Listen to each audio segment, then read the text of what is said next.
One of the things that really stops a lot of people from getting themselves fully decluttered, either because they don't start or because they declutter and they never really get the stuff out of their house, the problem can often be they don't know what to do with the stuff. So I'm going to give you some ideas in this video today, and some of it's going to be kind of broad, but some of it's going to be really, really specific. So bear with me and make sure you're checking the captions, because I'm going to give you some websites and you're going to want to know what the proper name of the organization is that I'm talking about. So one of the things that I wanted to mention is there are times in life where you don't have to be nice. That's right, I'm giving you permission. So if you've got a big decluttering project, this is not the time to be the very, very nicest you can be when it comes to recycling or donating. I'm all about recycling. I'm all about donating. Those are fine. But sometimes if they're holding you up, let it go this time. When it comes to places to donate, I've got a list here because there's quite a few places.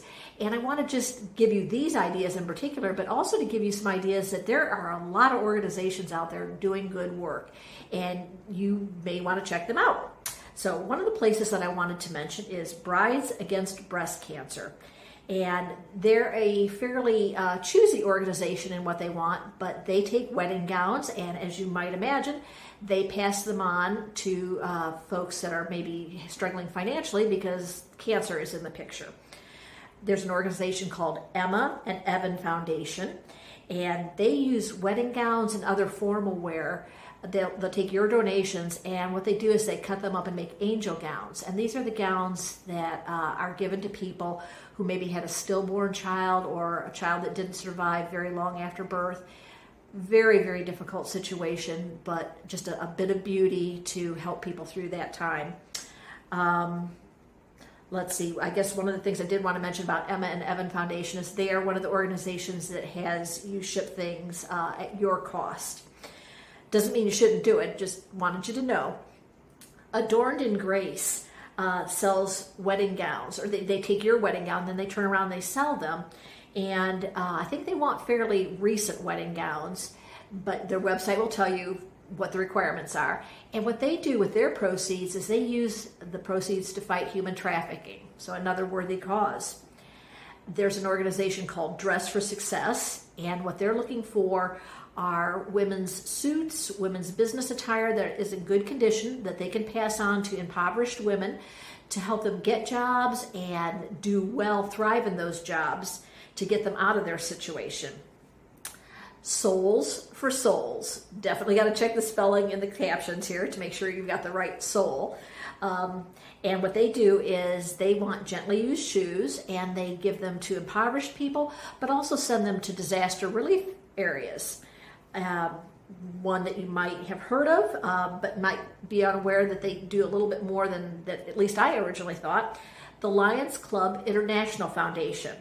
And they're looking for eyewear, so glasses, hearing aids, which was the thing that surprised me, and they can even take unopened, unused contacts, and they give them to people that can't afford them otherwise. You can check their website for drop boxes in your area. There's another organization called Operation Paperback, and they are looking for, as it sounds, your paperbacks to send to American troops overseas, to send to veterans, to send to military families around the United States.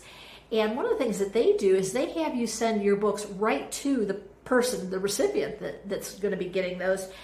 Yes, you're paying for the shipping, but it's kind of neat to know who you're actually helping. And then lastly, as far as organizations, not that this by any stretch is all the organizations you can donate to, but I wanted to mention the National Coalition Against Domestic Violence. And they take electronics. And so a lot of folks are looking to discard those kind of things. That's cell phones, digital cameras, laptops, MP3 players, video games, all those kind of things with the chargers and the accessories. And if you send 3 or more of those items, they'll pay for the shipping. So just very, very good organizations. So some other donation tips that I wanted to give you that are a little bit more general is, do you have a lot of the plastic bags from the grocery store? couple good places to take those. There are usually boxes outside of the grocery store, or kind of in that foyer, that take those and recycle them. But also, I'd like to suggest taking those bags to a local food bank or food pantry, because they're always giving out food and they need the bags. If you have blankets, homeless shelters, great place to donate those. Linens like towels and sheets. Animal shelter or veterinarian office, because they're getting soiled, but they're going through a lot of those things. If you have tools or appliances, whether they're small appliances, I'm thinking, or actually, and even large ones too, it'll take, but they can be slightly used or they can be new. Habitat for Humanity is a great place to consider. They have stores called Restore, and what they sell in those stores goes to support Habitat for Humanity. Things like unused cosmetics, they haven't been open, they haven't been used. Women's shelters are great places so that women can feel pretty again in sometimes pretty rough situations. And then when it comes to feminine hygiene products, or just hygiene products in general, yes, women's shelters, but also think about food banks, because a lot of times they're distributing those kind of things also.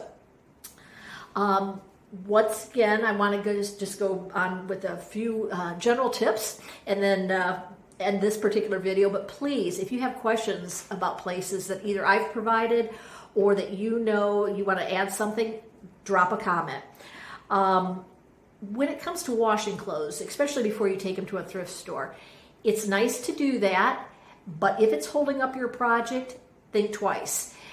Don't hold on to things, because you're going to get to the wash, you're going to get to laundry, and you just haven't done it in a very long time.